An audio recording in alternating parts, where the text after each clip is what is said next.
فاتحہ۔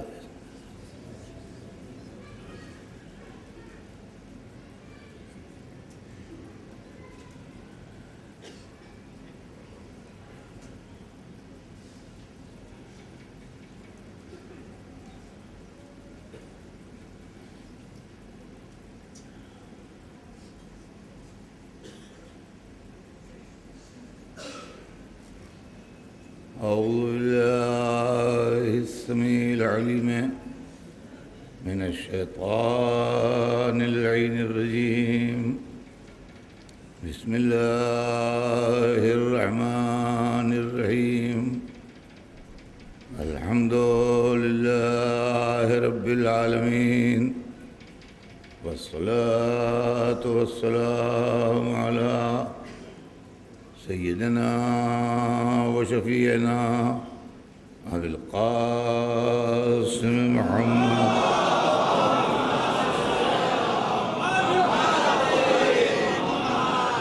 وآله الطيبين الطاهرين المعصومين، ولعنة الله على أعدائهم أجمعين من يومنا هذا إلى يوم الدين. أما بعد، فقد قال رسول الله صلى الله عليه وآله وسلم: إني تارك فيكم الثقلين، كتاب الله وعترتي أهل بيتي، ما إن تمسكتم بهما لن تضلوا بعدي، وإنهما لن يفترقا حتى يرد علي الحوض. صلوات بھیجنے ہیں محمد.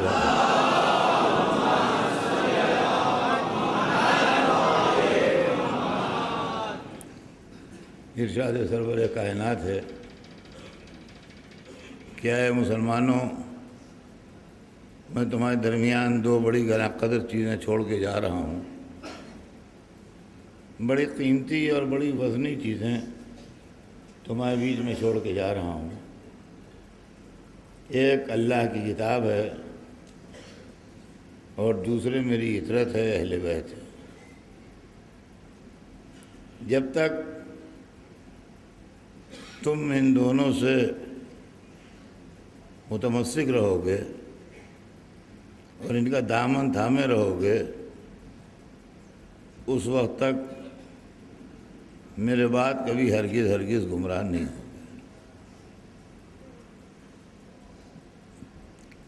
اس حدیث مبارک کی موجودگی کے بعد کسی کا یہ کہنا کہ ہم حق کی تلاش میں ہیں، یہ قول رسول پر عدم اعتماد ہے. اس لیے کہ رسول جب ہدایت کا راستہ بتا چکے اور کہہ چکے کہ قرآن و اہل بیت کے ساتھ رہو، یہی تمہاری نجات کی ضمانت ہے، تو اب قرآن و اہل بیت جو کہتے رہیں ہمیں اس پر عمل کرنا چاہیے. رہ گیا یہ کہ وہ عمل ہمارا صحیح ہے یا غلط ہے، اس سے بحث نہیں ہے. بحث اس سے ہے کہ جو رسول بن کے آیا تھا اس نے گارنٹی لی ہے. اب اگر کوئی ہمیں گمراہ کہے گا تو ہم رسول سے فریاد کریں گے کہ حضور آپ نے تو گارنٹی لی تھی، ہم قرآن و اہل بیت کے ساتھ تھے، یہ ہم کو گمراہ کہہ رہے ہیں، تو آپ صحیح فرما رہے تھے کہ یہ صحیح فرما رہے تھے؟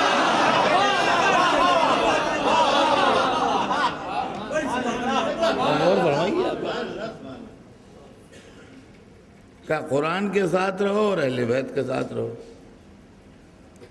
قرآن قانون ہے، اہل بیت تشریح قانون ہے.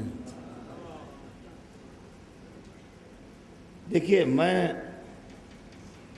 بالکل سادہ لفظوں میں بات کہتا ہوں اور میں یہ چاہتا ہوں کہ جو میرے آڈینس ہیں اور جہاں جہاں میری آواز جا رہی ہے وہاں لوگ ہر تعصب سے دور ہو کے اور ہر اختلاف سے دور ہو کے اس بات کو سمجھنے کی کوشش کریں۔ میرا مقصود نہ کسی کی شکایت کرنا ہے، نہ کسی پر طنز کرنا ہے، نہ کسی کو برا کہنا ہے، نہ کسی سے اختلاف کرنا ہے۔ بات صرف اتنی سی ہے کہ ہم اس دنیا میں آئے ہیں، اسلام قبول کیا ہے، طلب ہدایت کے لیے آئے ہیں، اور رسول اللہ پر ایمان لائے ہیں، ان کا کلمہ پڑھا ہے۔ تو انہوں نے دنیا سے جاتے وقت ہم کو 2 رہبروں کے حوالے کیا اور دونوں کے نام بتائے، کہا کہ ایک قرآن ہے اور دوسرے اہل بیت ہیں، ہے نا؟ تو اب قرآن ہر گھر میں ہے، قرآن میں کوئی اختلاف نہیں ہے، اور الحمدللہ خدا کا لاکھ لاکھ شکر ہے، اس کا کروڑ کروڑ احسان ہے کہ قرآن کے ٹیکسٹ میں کوئی مسلمانوں کے درمیان 2 ورژن نہیں ہے۔ ساری دنیا میں جتنے بھی مسلمان ہیں ساری دنیا میں، کسی کنٹری میں ہوں، کسی ملک میں ہوں، کہیں ہوں، ان کے پاس جو قرآن پاک ہے وہ بالکل ایک سا ہے، ایک دم زبر زیر پیش تشدید جو کچھ بھی ہے اس کے اندر وہ بالکل سیم ہے، کوئی اس کے اندر فرق نہیں ہے۔ اور یقین مانیں آپ کہ کہنے کو جس کا جو دل چاہے کہے، میں یہ نہیں کہتا۔ دیکھیے لوگ کہتے ہیں ارے دیکھیے کیا ہم کس کا نام لے رہے ہیں، آپ یہ تو سوچئے۔ میں یہ کب کہہ رہا ہوں کہ محمد اطہر نے نہیں بدلنے دیا قرآن، جو آپ کہیے دیکھیے اپنی تعریف کر رہے ہیں، مجلس میں اپنا پروپیگنڈا کر رہے ہیں۔ قرآن کے نہ بدلنے میں احسان ہے علی ابن ابی طالب۔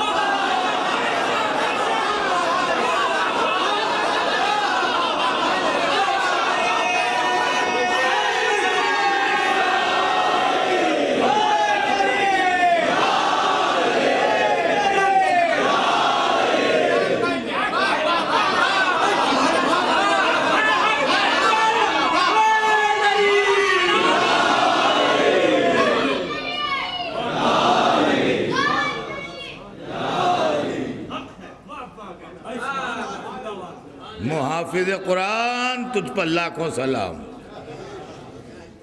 اگر اپنے دور حکومت میں قرآن بدل دیتے تو عہد بنی امیہ میں پھر بدلا جاتا، عہد بنی عباس میں پھر بدلا جاتا، اور قرآن کی بائبل سے زیادہ کاپیاں ہوتی۔ لیکن الحمدللہ قرآن پوری کائنات میں ایک ہے، پوری کائنات میں قرآن ایک ہے، زبر زیر پیش کے حساب سے، نقطے کے اعتبار سے، ہر اعتبار سے قرآن مجید ایک ہے، اور قرآن مجید کے اندر کوئی اختلاف نہیں ہے۔ جس طریقے سے کعبہ ایک ہے،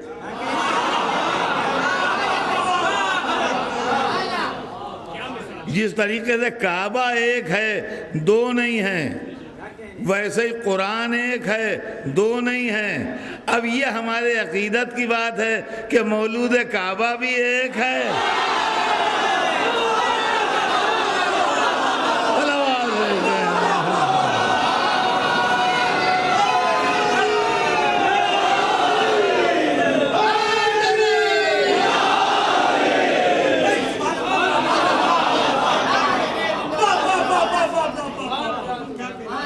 کعبہ ایک، ساری دنیا کے مسلمان جاتے ہیں اس مرکز پر اور جا کے طواف کرتے ہیں۔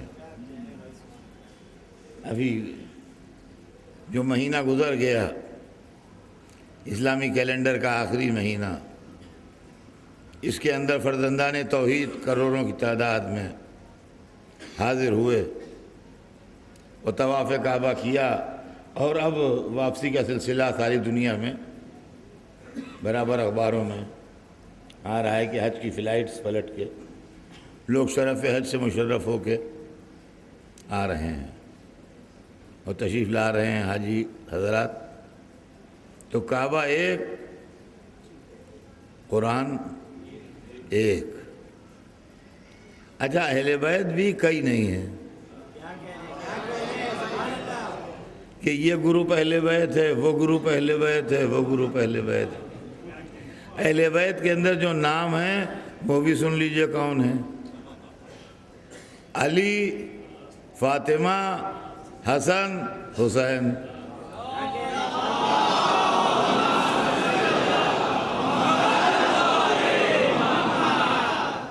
یہ اہل بیت ہیں۔ اس کے اندر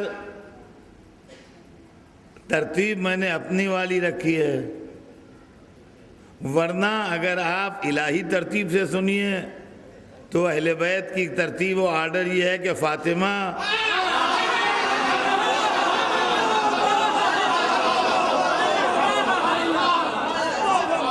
محمد، علی، حسن، حسین، یہ اہل بیت ہیں، اور سارا عالم اسلام ان کو اہل بیت قبول کرتا ہے۔ اور یہ بھی سمجھ لیجئے آپ کہ اہل بیت الگ ہیں، اہل بیت رسول ایک لفظ الگ ہے، وہ اہل بیت کا لفظ الگ ہے، سمجھے آپ؟ ہمارے اہل بیت اور ہم اہل بیت میں فرق ہے۔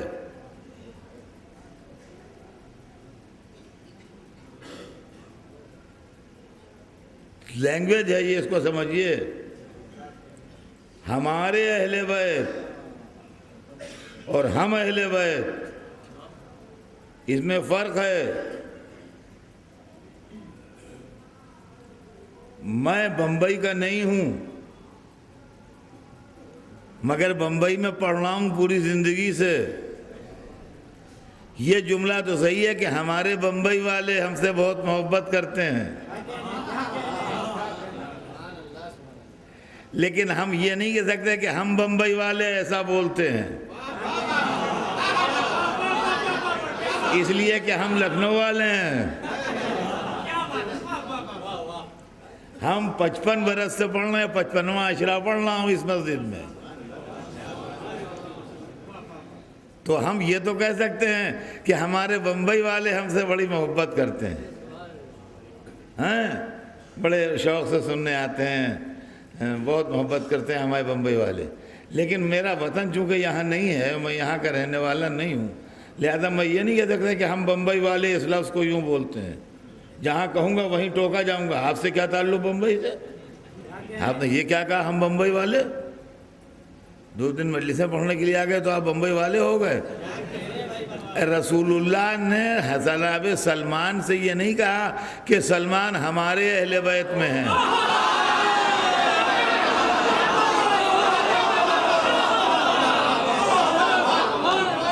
سلمان و منا اہل البیت، سلمان ہم اہل بیت میں ہیں۔ معلوم اہل بیت میں رسول بھی شامل ہیں۔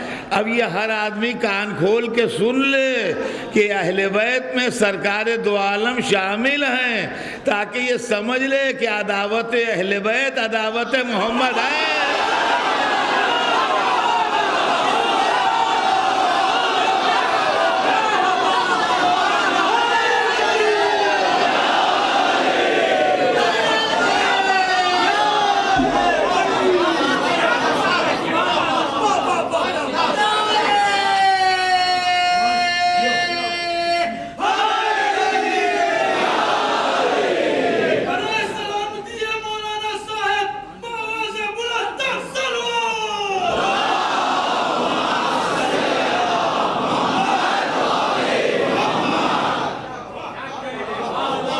اہل بیت، میں اہل بیت چھوڑ رہا ہوں اور قرآن چھوڑ رہا ہوں،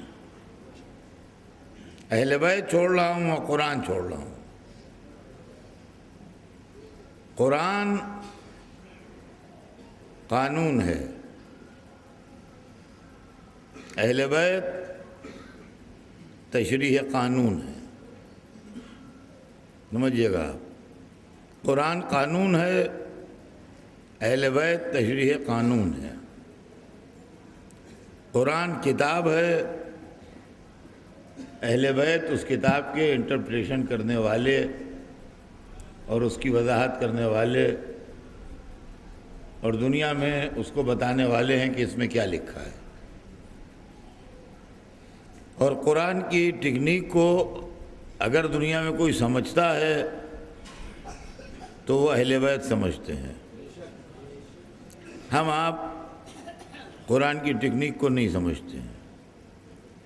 یہی وجہ ہے کہ ہم 1400 برس سے برائے ثواب، برائے برکت قرآن پڑھتے رہے ہیں، مگر قرآن سے ہم علمی مطالب نکال نہیں پائے ہیں۔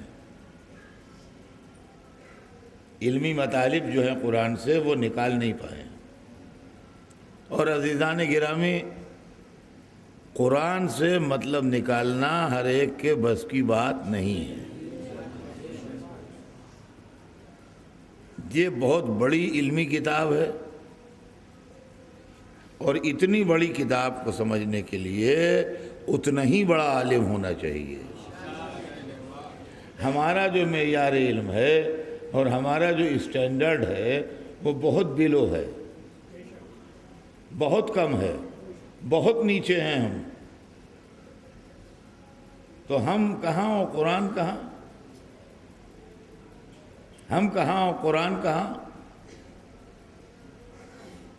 قرآن کو سمجھنے کے لیے وہ ہونا چاہیے ہیں جو علم میں اترے ہوئے ہیں۔ یہی وجہ ہے کہ قرآن سے کس طرح نتیجہ نکالا جاتا ہے، یہ ٹیکنیک مولا علی کو آتی تھی۔ یہ بڑا مشہور قصہ ہے، ہزاروں دفعہ کا آپ کا سنا ہوا ہے، کوئی نیا قصہ نہیں ہے، کہ وہ دو عورتیں لوٹتی ہوئی آئی تھیں کہ لڑکا میرا ہے، لڑکی اس کی ہے۔ تو جب فیصلہ کسی صورت سے نہیں ہوا تو لوگوں نے کہا علی کو بلاؤ۔ اب میری سمجھ میں نہیں آتا کہ ایک پرابلم آ گئی تھی دربار میں، اور بڑے بڑے مسلمان موجود تھے۔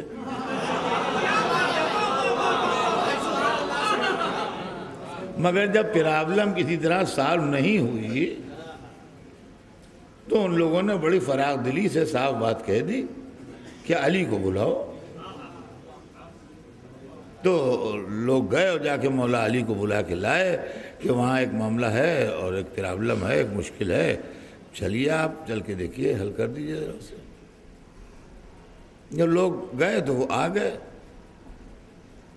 ان کا کیا معاملہ ہے؟ کہا یہ معاملہ ہے، یہ دونوں عورتیں جو ہیں یہ ضد کر رہی ہیں کہ بیٹا ان کا ہے، حالانکہ ایک بیٹا ہے ایک بیٹی ہے۔ تو پہلے ان عورتوں کو سمجھایا کہ دیکھو ضد نہ کرو، جس کا بیٹا ہے بیٹا لے لے، جس کی بیٹی ہے بیٹی لے۔ وہ جناب ضدی تھیں، نہیں مانی انہوں نے بات۔ جب نہیں مانی تو کہا اچھا بھی ٹھیک ہے، ان کو کسی صحابی کا گھر بھیج دو جہاں عورتیں ہوں۔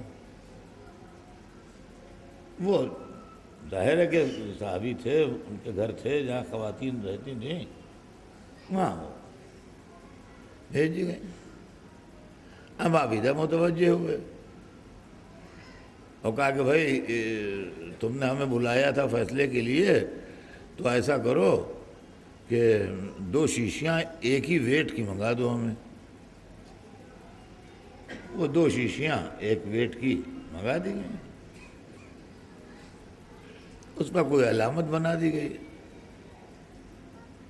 مثلا ایک میں لال ڈورا باندھ دیا، ایک میں ہرا ڈورا باندھ دیا، فرض کیجئے، اور وہ شیشیاں اندر عورتوں میں بھجوا دیں، اور کہا کہ ان عورتوں سے کہو کہ بچوں کی غذا اس میں بھر دیں۔ وہ بچوں کی غذا وہاں سے بھر کے آ گئی۔ جب آ گئی تو کہا کہیں دے ترازو لے آؤ ذرا سا۔ وہ ایک آدمی ترازو لے آیا، جو لے آیا کہنے کہ بھائی دونوں شیشیاں تول دو۔ انہوں نے ایک پلے میں ایک شیشی رکھی، ایک پلے میں دوسری شیشی، برابر کی دونوں شیشیاں تھیں اور دونوں بھری ہوئی تھیں، مگر جب وہ ترازو اٹھایا تو ایک پلہ ہلکا ایک بھاری، وہ تو اچھل پڑا۔ یہ کیا تماشا ہے؟ ابھی تو میں نے تول کے بھیجی تھی، برابر وزن کی شیشیاں تھیں، دونوں بھر کے آئی ہیں، اب ایک ہلکی ہے ایک بھاری ہے۔ تو مولا علی نے کہا ہاں بھائی یہ تو ہونا ہی چاہیے تھا۔ سب کو تعجب ہوا، مولا علی کوئی تعجب نہیں ہوا۔ آپ نے کہا ٹھیک ہے ٹھیک ہے ٹھیک ہے، وہ تو ہوتی، ہلکی بھاری تو ہونی چاہیے تھی۔ اچھا یہ بتاؤ کہ وہ بھاری والے کون سا ڈورا بندھا ہے؟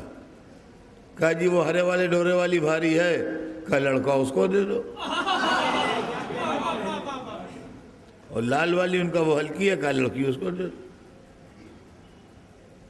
بلا کے دے دیا کہ تمہاری لڑکی ہے تمہارا لڑکا، فیصلہ ہو گیا۔ اور وہ دونوں بھی نہیں کہہ سکیں غلط فیصلہ ہوا ہے، وہ تو اپنے اپنے بچے لے کے چلی گئیں۔ اب یہاں تو سب صحابہ کرام بیٹھے تھے مسجد میں، انہوں نے کہا یا علی یہ تو چپ چاپ چلی گئیں، فیصلہ ہو گیا، اور ان کا ہاں تو فیصلہ ہو گیا۔ تو کیا یہ آپ نے کیسے کر دیا فیصلہ؟ کیا آپ کو رسول اللہ خبر دے گئے تھے اس واقعے کی؟ کیا معاملہ کیا تھا؟ رسول اللہ آپ کو اس واقعے کی خبر دے گئے تھے کیا؟ تو آپ نے فرمایا نہیں، اس طرح کی کوئی خبر تو نہیں دے گئے تھے۔ تو کہا پھر آپ نے کیسے فیصلہ کر دیا؟ کہا پھر قرآن موجود ہے نا۔ دیکھیے یہ کہیں قرآن کافی ہے،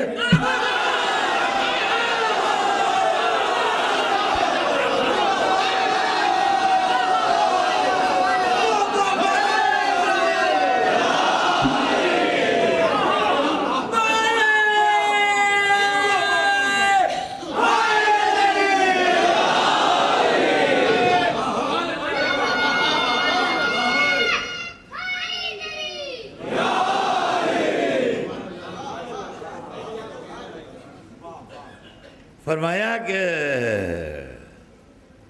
قرآن سے میں نے فیصلہ کر دیا، قرآن موجود ہے اس سے فیصلہ کر دیا۔ اب صاحب وہ لوگ جو تھے وہ ہماری طرح کے لوگ تو تھے نہیں کہ جو ہم نے بچپن میں کسی مولوی صاحب سے قرآن پڑھا ہے، ہمیں قرآن کی اونچ نیچ نہیں معلوم ہے۔ یہ تو وہ لوگ بیٹھے ہوئے تھے جن کے سامنے قرآن اترا ہے۔ آج یہ آیت اتری، کل وہ آیت اتری، آج یہ سورہ اترا، کل وہ سورہ اترا۔ یہ سب وہ لوگ بیٹھے ہوئے تھے ایک سے ایک قرآن سے واقف ہے، سب کس موقع کے اوپر لڑائی میں کون سی آیت اتری ہے، صلح میں کون سی آیت اتری ہے، مطلب رات میں کون سی آیت اتری ہے، دن میں کون سی آیت اتری ہے، سب ان کے سامنے کے واقعات تھے۔ مسجد میں کون سی آیت اتری ہے، گھر میں کون سی آیت اتری ہے، سب چیزیں معلوم تھیں۔ تو وہ اتنے آسانی سے تو نہیں مان لیں گے کہ قرآن میں لکھا ہے، کہہ دیا ہو چپ ہو رہے۔ انہوں نے قرآن کے اوپر اپنے دماغی میں اندر اندر نظر ڈالنا شروع کی، اور سمجھیے جتنے بیٹھے تھے ان سب نے قریب قریب قرآن کا سروے کر لیا۔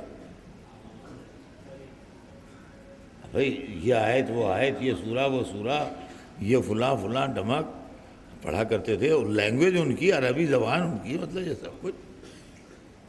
تو کوئی چیز ان کے یہاں یہ مسئلہ نہیں کہ جو ہمارے یہاں ہوتا ہے کہ ٹرانسلیشن کی پرابلم ہے، یہ پرابلم ہے، پرابلم ہے، ان کے یہاں کوئی پرابلم ہی نہیں۔ تو انہیں کی روزمرہ کی زندگی تھی، زبان تھی ان کی۔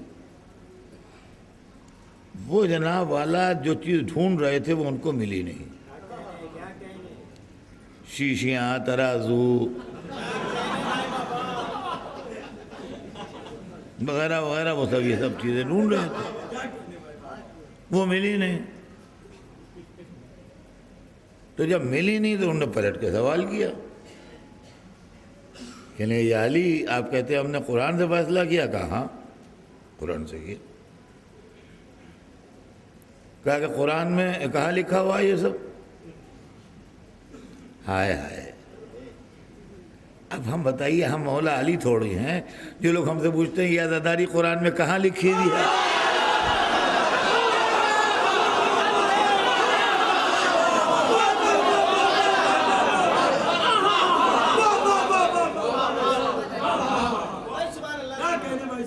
اب اللہ بتائیے، یہ میرے مولا سے ہی پوچھا جا چکا ہے، میں کیا چیز ہوں؟ اگر وہ مولا تھے صاحب، ہم آپ تو تھے نہیں، وہ مولا تھے۔ کہا کہاں لکھا ہے قرآن میں؟ کہا کہ سامنے کی آیت تم نے نہیں پڑھی کہ لڑکے کا حصہ 2 لڑکیوں کے برابر، وہ میراث کی آیت تھی۔ اب وہ تو ہر ایک کو زبانی یاد، جتنے بیٹھے تھے 100% کو زبانی یاد۔ کہہ گئے جی ہاں جی ہاں جی ہاں جی ہاں، یہ آیت، اس آیت میں کیا، یہ تو سب کو معلوم، سب پڑھ کی زبان پہ وہی آیت کی تلاوت ہو گئی۔ کہا بھائی اس سے کر دی،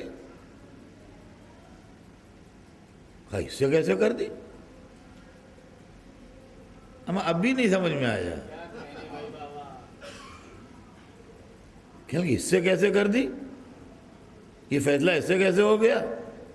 کہہ رہے بھائی غور کرو، جب اللہ نے دوہرا حصہ رکھا ہے تو غذا میں یہاں بھی دوہرا حصہ ہوگا۔ اب سب چپ ہو گئے، کہہ لگے ہاں یا علی بھیا ہی ہماری سمجھ میں نہیں آیا۔ بھیا علی اسی لیے ہم آپ کے دامن سے لپٹے ہوئے ہیں کہ جو سب کی سمجھ میں نہیں آتا آپ کی سمجھ میں آ جائے۔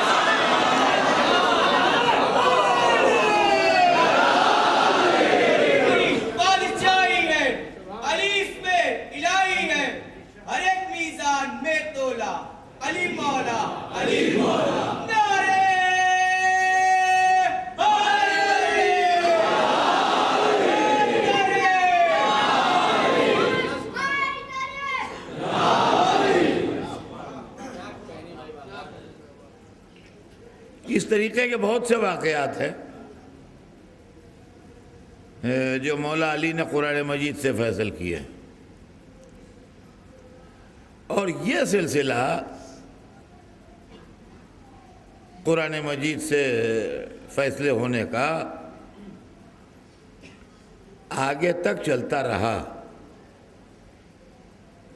اس لیے کہ قرآن جب تک موجود ہے، جب تک اہل بیت کو بھی موجود رہنا ہے، قرآن جب تک ہے، جب تک اہل بیت کو بھی موجود رہنا ہے، یہ ذہن میں رہے۔ نویں امام کا زمانہ تھا، اب یہ سمجھ لیجئے کہ حضرت علی سے معاملہ 200 برس آگے بڑھ گیا۔ حضرت علی سے معاملہ لگ بھگ 200 برس آگے بڑھ گیا ہے۔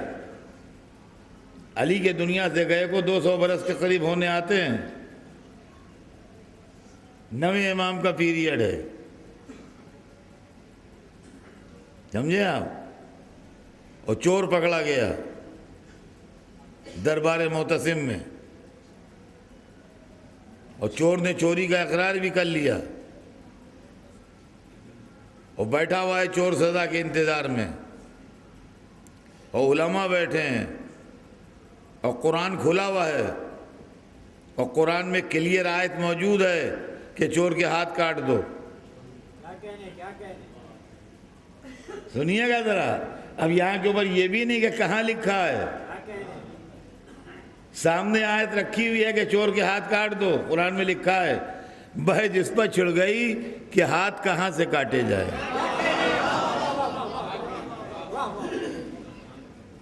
علماء کے گروپ بن گئے، کچھ نے کہا گٹے کے پاس سے کاٹا جائے یہ ہاتھ ہے، کچھ نے کہا کوہنی کے ہاتھ پاس سے کاٹا جائے یہ ہاتھ ہے، کسی نے کہا شانے کے پاس سے کاٹا جائے، سب کو ہاتھ کہتے ہیں۔ 3 دن گزر گئے، فیصلہ نہیں ہو پا رہا ہے، قرآن کھولا رکھا ہے، چور بیٹھا ہوا ہے ہاتھ کٹوانے کے لیے، جلاد موجود ہے، بادشاہ کا حکم موجود ہے، علماء فیصلہ نہیں کر پا رہے ہیں۔ سوچئے، تاریخ میں پڑھیے، دیکھیے کیا لکھا ہوا ہے۔ جب 3 دن ہو گئے بحثوں میں،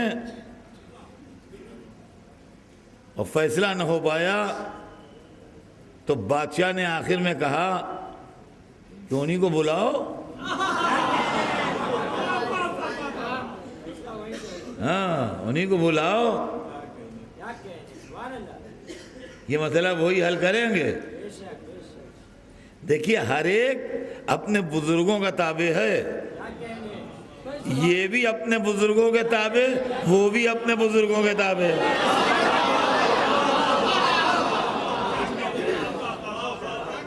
جن کے بزرگوں نے بلایا تھا وہ بلا رہے ہیں، جن کے بزرگ گئے تھے وہ جا رہے ہیں۔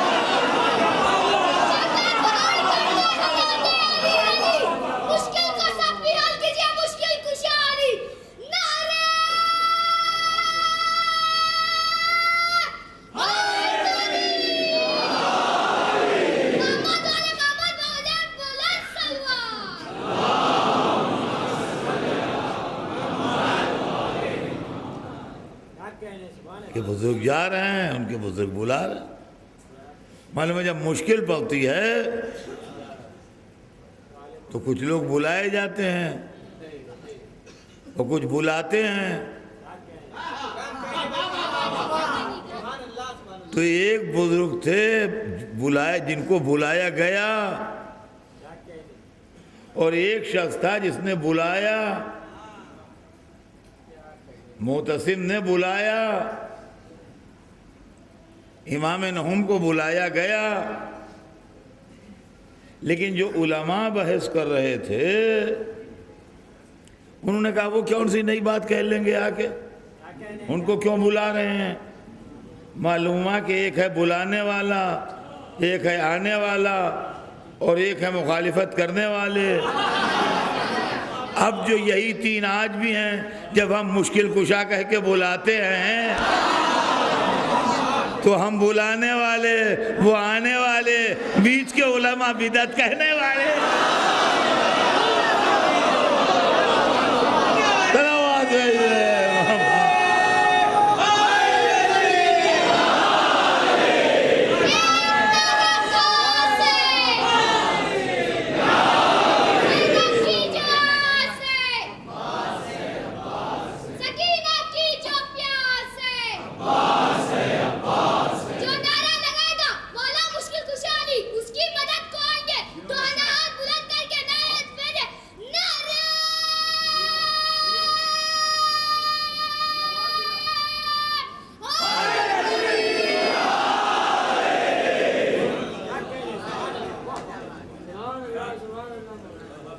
تو مخالفت کرتے رہے، مگر اس نے آدمی بھیج دیا۔ اب وہ بادشاہ تھا، ظاہر ہے کہ وہ آدمی آ گیا، ان کا چلیے آپ کو زحمت دی، تشریف لائے۔ اور یہ بھی واضح رہے کہ امام نہوم کا قصہ ہے، یہ نویں امام کا، جن کی کل عمر شریف ہی 25 برس ہوئی ہے۔ تو ظاہر ہے کہ جس وقت تشریف لائے ہوں گے اس وقت 25 برس سے بھی کچھ کم ہی عمر ہوگی۔ ظاہر ہے کہ زندگی کے آخری دن تو تشریف لائے نہیں ہوں گے۔ ان کا یہ مسئلہ درپیش ہے۔ یہ اب جو علماء تھے وہ سپورٹ میں اپنے امام کو لینا چاہتے تھے۔ ان کا دیکھیے حضور یہ نہیں مان رہے، ہم کہتے ہیں گٹے کے پاس سے کاٹ دو۔ دوسرے کہنے لگے حضور دیکھیے یہ نہیں مان رہے، ہم کہتے ہیں کوہنی کے پاس سے کاٹ دو۔ تیسرے نے کہا دیکھیے یہ ان کی سمجھ میں نہیں آ رہا ہے، شانے کے پاس سے کٹوانا چاہیے۔ تو آپ نے بڑے صبر و تحمل اور بڑے اپنے بزرگوں کی شان سے جواب دیا کہ آپ سب حضرات کو غلط فہمی ہو رہی ہے۔ اب جب سب کو غلط فہمی ہو رہی ہے تو سبھی مخالف ہو گئے۔ اگر کسی ایک کو سپورٹ کرتے نا تو وہ ساتھ ہو جاتا، جب سب کو اپوز کر دیا کہ سب غلط تو سب مخالف ہو گئے۔ جی پھر آپ کیا کہتے ہیں؟ فرمایا خالی انگلیاں کٹیں گی، خالی انگلیاں کٹیں گی اور کچھ بھی نہیں۔ ارے صاحب کو تو اچھلنے لگے کیسے کہہ دیا آپ نے؟ کیسے کہہ دیا انگلیاں کٹیں گی؟ کیسے کہہ دیا انگلیاں کٹیں گی؟ کیسے کہہ دیا انگلیاں کٹیں گی؟ کہ قرآن سے کہا ہے اور کس سے کہا؟ دیکھا رسول اللہ قرآن چھوڑ کے گئے ہیں نا؟ کیا قرآن سے کہا ہے اور کیسے کہا ہے؟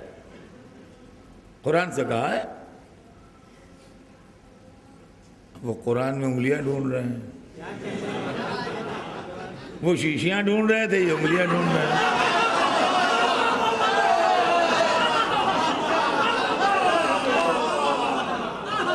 جی وہ انگلیاں ڈھونڈ رہے ہیں، وہاں انگلیاں ملی نہیں۔ ان کے کیسے کہہ دیا آپ نے انگلیاں کٹیں گی؟ کہا کہ تم نے آیت پڑھی ہے کہ بعض قرآن کی تفسیر کرتا ہے، ان القرآن یفسر بعضہ بعض قرآن کی تفسیر کرتا ہے۔ کہا جی ہاں یہ تو ہے سامنے کی آیت۔ کہا تم نے قرآن میں یہ آیت پڑھی ہے کہ سجدے کی جگہیں اللہ کے لیے ہیں؟ کہا کہ جی ہاں۔ کہا تمہیں یہ معلوم ہے کہ ہتھیلیاں اجزاء سجدہ میں ہیں؟ کہا جی ہاں یہ تو معلوم ہے۔ کہا تو وہ تو اللہ کے لیے ہیں، وہ چھوڑی جائیں گی، ہتھیلی چھوڑ کے کتنا ہاتھ بچتا ہے؟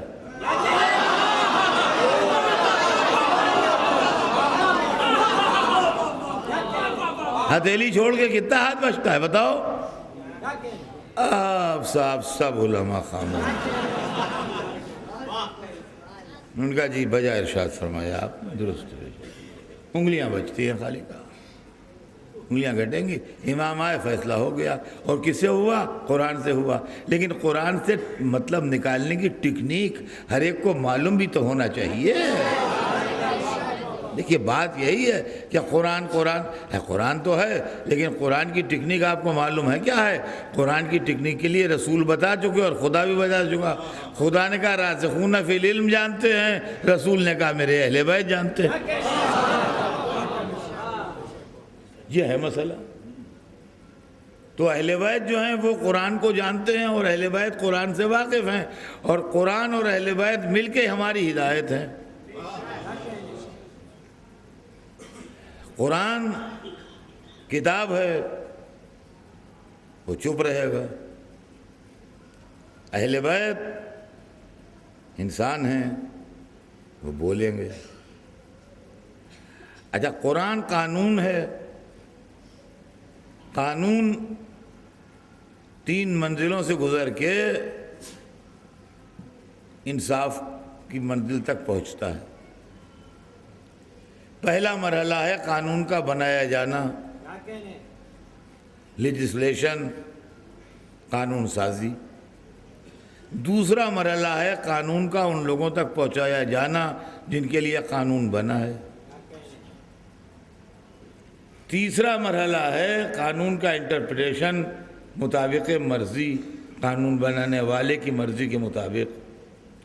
جب یہ تینوں مرحلے قاعدے سے پورے ہو جائیں گے تو قانون کا تقاضا پورا ہوگا، انصاف کا تقاضا پورا ہوگا، اور دنیا کو اطمینان قلب حاصل ہوگا کہ اس کو انصاف مل گیا ہے۔ اب آپ سمجھیے قرآن و اہل بیت کا رشتہ کیا ہے، اور یہ جہاں جہاں میری آواز جا رہی ہے وہاں بچے اس کو سمجھیں کہ اسلام میں قانون بنانا، لیجسلیشن اللہ کا کام ہے۔ قانون جتنے بھی ہیں مذہب کے وہ اللہ نے بنائے ہیں، حرام حلال جائز ناجائز صحیح غلط سب اللہ کے بنائے ہوئے قانون ہیں۔ قانون کا ہم تک پہنچانا، سنیے گا غور سے، قانون کا اللہ سے لے کے ہم تک پہنچانا یہ رسول کا کام ہے۔ پھر ایک دفعہ سن لیجئے، اللہ سے قانون لے کے ہم تک پہنچانا وداؤٹ ایڈیشن اینڈ الٹریشن، بغیر تبدیل کیے ہوئے، بغیر ایک زیر زبر کے فرق سے، ایز اٹ از ان ٹوٹو اللہ سے لے کے یہاں پہنچانا یہ رسول کا کام ہے۔ اور ہمارے ہم نے رسول کا کام کیا ہے کہ وہ اللہ سے قانون لے اور ویسا ہی سیم ایک نقطے کا بھی پھیر یا کامہ فل اسٹاپ کا بھی نہ ہو، وہ پہنچا دے۔ یہ کام رسول کا ہے۔ اب اسی سلسلے میں ایک بات آج سن لیجئے، اور اس کے بعد پھر انشاءاللہ کل بات آگے بڑھے گی، اور وہ یہ ہے کہ سلسلہ رسالت جو حضرت آدم سے چلا اور ہمارے حضور تک آیا، یہ چلتے چلتے ختم کیوں کر دیا گیا، اور ختم نبوت حضور پر کیوں ہو گیا، اور یہ پٹری بدل کے گاڑی کو امامت کی پٹری پر کیوں چلایا گیا؟ اچھی خاصی نبوت کی لائن پر چل رہی تھی گاڑی، کس نبی نے گڑبڑ کی تھی، کس نبی نے مخالفت کی تھی، کس نبی نے پیغام پہنچانے میں دیر لگائی تھی، کس نبی نے کام میں کوتاہی کی تھی، جو آپ نے سلسلہ رسالت کا بند کر دیا اور امامت کا سلسلہ شروع کر دیا؟ ایک سوال تو لوگ یہ کرتے ہیں، اور ایک سوال یہ کرتے ہیں کہ جب دنیا کی آبادی اتنی سی تھی تو 4 4 6 6 8 8 نبی ایک ایک جگہ بھیجے گئے، اور آج دنیا ہے کہ آدمیوں سے چھلک رہی ہے تو نہ نبی بھیجا جا رہا ہے نہ رسول بھیجا جا رہا ہے۔ یہ اللہ کی کیا پالیسی ہے؟ تو بھیا نبی یا رسول جو ہیں وہ ڈاکٹر یا انجینئر یا وکیلوں کی طرح نہیں ہے کہ اتے پہ اتا ہو۔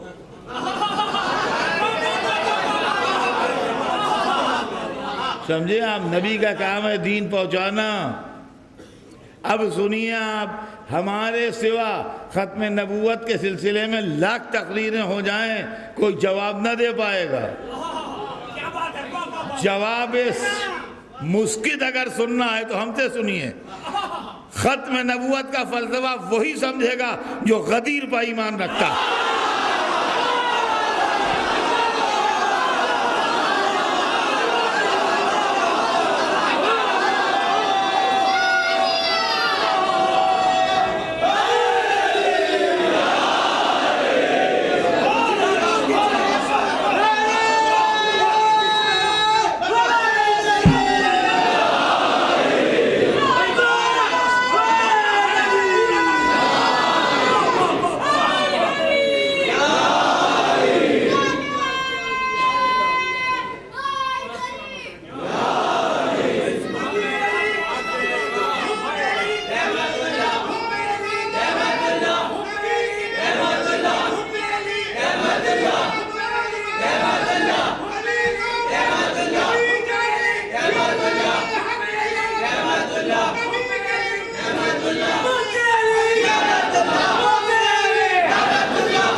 تو عزیزان گرامی، عرض کر رہا تھا آپ کی خدمت میں کہ غدیر،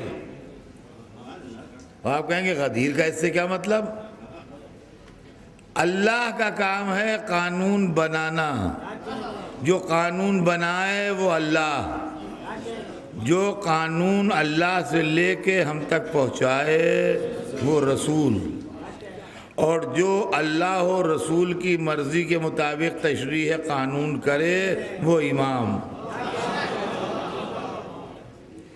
اللہ کا کام قانون بنانا، رسول کا کام قانون پہنچانا، امام کا کام اللہ و رسول کی مرضی کے مطابق قانون کا انٹرپریشن۔ اگر اللہ قیامت تک قانون بناتا رہتا تو قیامت تک رسول آتے رہتے۔ اگر اللہ قیامت تک قانون بناتا رہتا تو قیامت تک رسول آتے رہتے، اس لیے کہ ضرورت تھی کہ جو ادھر بنے وہ ادھر لائے۔ لیکن 18ویں ذی الحجہ سن 10 ہجری کو اللہ کی مشیت میں یہ گزرا کہ دین مکمل کر دے، اس نے قرآن میں آیت بھیج دی الیوم اکملت لکم دینکم، آج دین کامل کر دیا۔ اب ادھر کچھ بنے گا نہیں، جب ادھر کچھ بنے گا نہیں تو ادھر کچھ آئے گا نہیں، جب ادھر کچھ بنے گا نہیں تو ادھر کچھ آئے گا نہیں۔ جب یہ کام ختم ہو گیا تو وہ پوسٹ ابالش کر دی گئی ادھر سے ادھر لانے والی، لیکن قیامت تک تشریح قانون کی ضرورت پڑے گی، لہذا قیامت تک کے لیے امامت کا سلسلہ جاری ہے۔ صلوات بھیج دیں محمد۔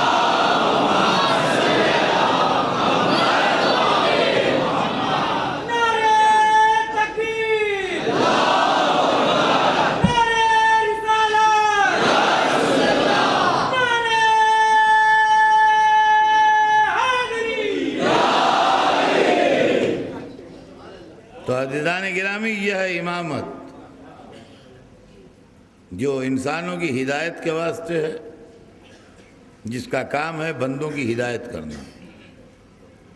اب اگر گھر میں بیٹھ کے ہدایت ہو تو گھر میں بیٹھ کے ہدایت کی جائے گی، اگر جام زہر پی کے ہدایت ہو تو جام زہر پی کے ہدایت کی جائے گی، اگر راہ خدا میں گھر بھر کو قربان کر کے ہدایت ہو تو گھر بھر کو قربان کر کے ہدایت کی جائے گی۔ اسی لیے اللہ نے رسول کی آل کا سلیکشن کیا کہ امتحانوں کی کڑی منزلوں سے ہر خاندان والا گزر نہیں پائے گا، اور ہر ایک میں اتنا کلیجہ نہیں ہے اور اتنی ہمت نہیں ہے کہ اتنی بڑی بڑی قربانیاں دے سکے۔ شاید یہی وجہ تھی کہ جو سرور کائنات نے اپنی اولاد کے حوالے کیا تھا دین، اور اولاد نے ہر منزل پر دین کو بچایا، اور جب حسین نے دیکھا کہ دین اسلام خطرے میں ہے اور اقتدار مذہب کو بدلنے کی کوشش کر رہا ہے، تو چند آدمیوں کو لے کے نکل پڑے۔ لشکر نہیں لیے، فوجیں نہیں لیں، بہت زیادہ لوگ نہیں لیے، مٹھی بھر دوست اور چند خاندان کے لوگ ساتھ تھے، جس کو کسی اعتبار سے بھی فوج نہیں کہا جا سکتا، لشکر نہیں کہا جا سکتا۔ حسین نے کم سے کم انسانی جانیں استعمال کر کے وہ انقلاب برپا کیا ہے جس سے بڑا انقلاب تاریخ انسانیت نے دیکھا نہیں۔ طاقت مقصود نہیں تھی، حسین اپنی طاقت تقسیم کرتے رہے۔ عزیزان گرامی، حسین کے پاس قطع نظر ان کے ناصروں اور عزیزوں اور دوستوں کے 4 آدمی ایسے تھے جن کی طاقت کا پورے عرب میں جواب ہی نہیں تھا۔ پورے عرب میں ان کی طاقت کا جواب ہی نہیں تھا، اکیلا ایک پورے لشکر پر بھاری۔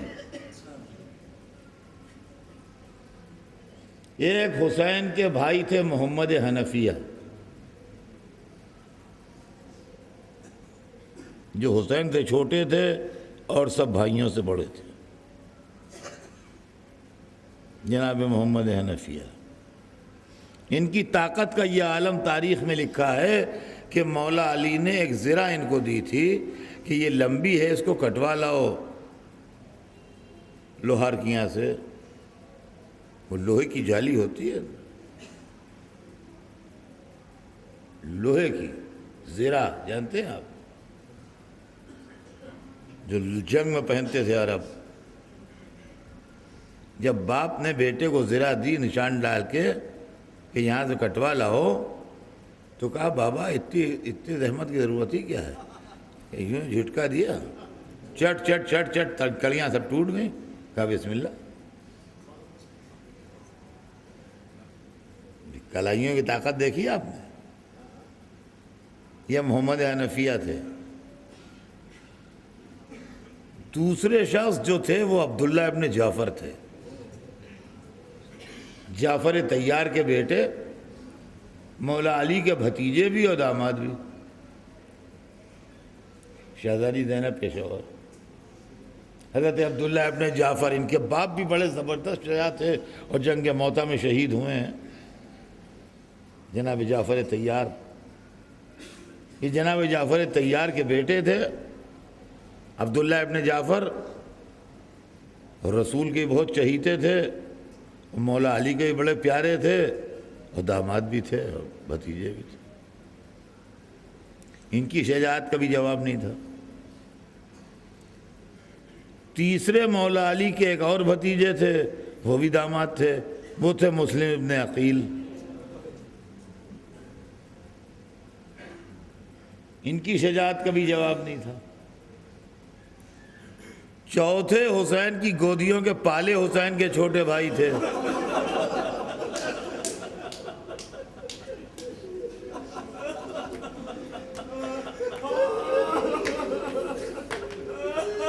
عباس ابن علی۔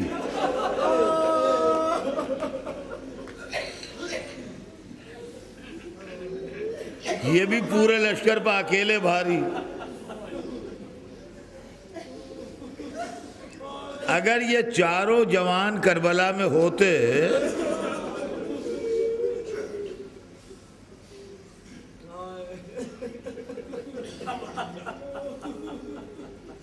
حسین نے اپنی طاقت تقسیم کی، اس لیے کہ طاقت مقصود نہیں تھی، مقصود ہدایت تھی۔ محمد حنفیہ کو اپنے حکم سے چھوڑا مدینے میں، کہا میں تمہیں حکم دیتا ہوں تم مدینے میں رہو، مدینے میں تبرکات انبیاء رہیں گے، حرم رسول، حرم جناب امیر، قبر جناب رسول، قبر معصوم عالم، قبر امام حسن، یہ سب مدینے میں ہے، تم مدینے میں رہو۔ رخصت کرتے وقت گلے لگا کے بہت روئے بھائی کو، لیکن آنے نہیں دیا۔ ایک قوت مدینے میں چھوڑ دی۔ عبداللہ ابن جعفر اور مسلم مکے تک گئے۔ مسلم کو سفیر بنا کے پہلے بھیج دیا اکیلے۔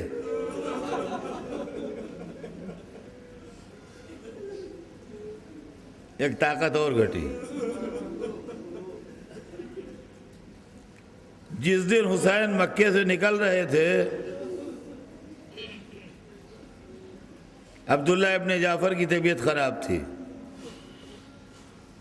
کہا بھائی آپ مدینے میں مکے میں رہیے، آپ نہ جائیے۔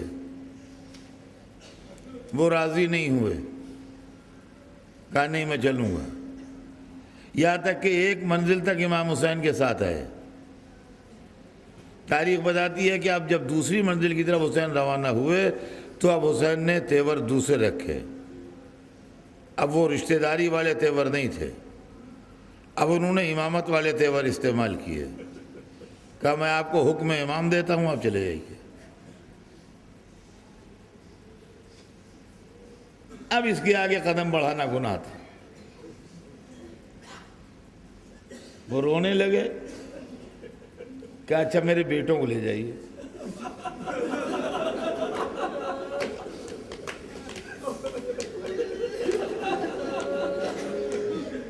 اور محمد آ گئے ساتھ، عبداللہ ابن جعفر کو واپس بھیج دیا۔ ساتھ میں اس کو رکھا جو اپنے کو غلام کہتا تھا۔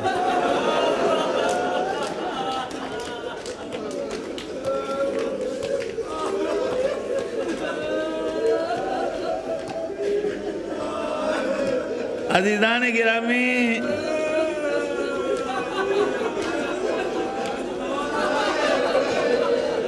یہ دو جو مکے سے آگے بڑھے، ایک تو امام کے ساتھ تھے اور ایک سفیر بن کے گئے۔ سفیر امام تھے، کوئی ایسی بات نہیں ہونے دی کہ الزام کربلا کی لڑائی کا سفیر پہ آئے یا امام پہ آئے۔ آج محرم کی دوسری رات تیسری رات ہے، حسین کربلا پہنچے ہیں، کربلا آباد ہو گئی ہے، مدینہ ویران ہو گیا ہے۔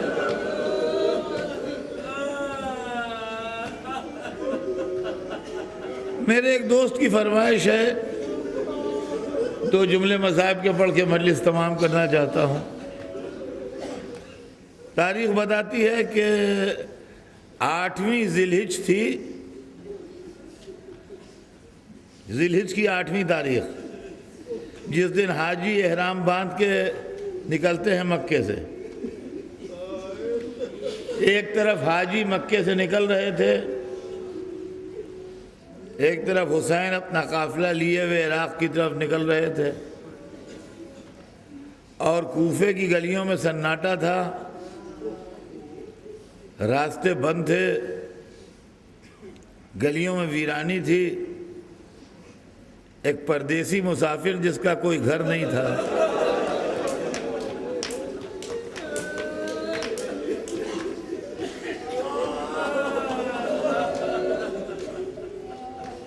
کوفے کی گلیوں میں چل رہا تھا،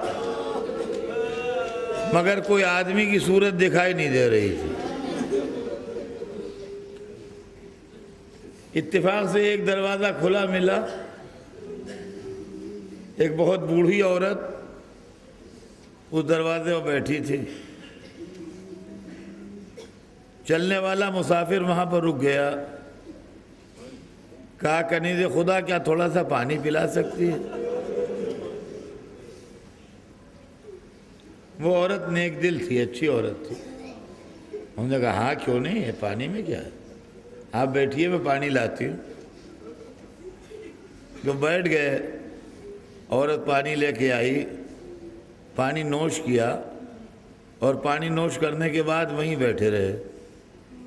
جب 2-3 منٹ گزر گئے تو ضعیف عورت نے کہا کہ آپ کو اندازہ نہیں ہے، شاید شہر کی فضا بڑی خراب ہے، ماحول ٹھیک نہیں ہے، آپ کے بال بچے انتظار میں ہوں گے، آپ کے گھر میں پریشانی ہوگی،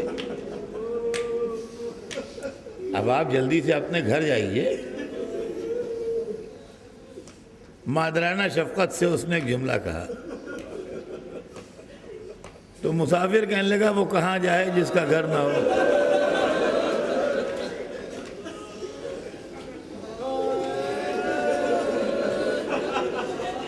یا جی آپ پردیسی ہیں؟ کہا ہاں۔ اچھا آپ کہاں کے رہنے والے ہیں؟ کہا مدینے کے۔ اچھا آپ کا نام کیا ہے؟ کہا مسلم۔ والد کا نام؟ کہا عقیل۔ وہ سوچ میں پڑ گئی، 1 منٹ 2 منٹ اس نے سوچا، کہنے لگی کہیں وہی عقیل تو نہیں جو مولا علی کے بھائی تھے؟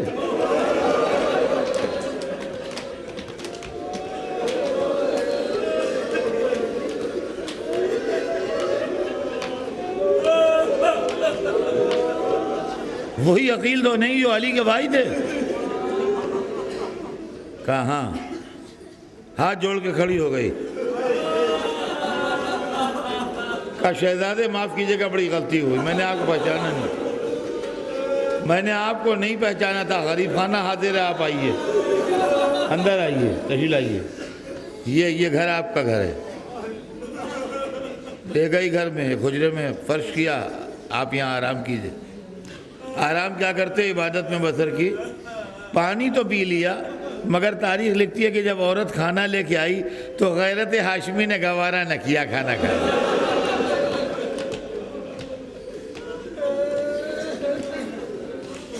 اس کے بیٹے نے جا کے اطلاع کی وہ منافق تھا، رات عبادت میں کاٹی، سویرے جب گھوڑوں کی ٹاپوں کی آواز آنے لگی تو اسلحہ سجانے لگے، تو وہ ہاتھ جوڑ کے کھڑی ہو گئی، مولا نہ جائیے۔ کہا کیا تیرے گھر میں تلوار چلوا دوں؟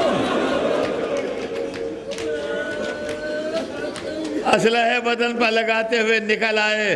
تاریخ بتاتی ہے کہ عالم یہ تھا کہ جس کی کمر میں ہاتھ ڈال کے اچھال دیا کوٹھے پر، وہ وہاں جا کے ختم ہو گیا، اور جس کو اٹھا کے زمین پر پٹک دیا وہ کھلونے کی طرح ٹکڑے ٹکڑے ہو کے ٹوٹ گیا۔ تلوار چلاتے جا رہے تھے۔ ہاں، کربلا والوں کو میدان ملا، سلام ہو اس پر جس کو لڑائی کے لیے میدان ملا۔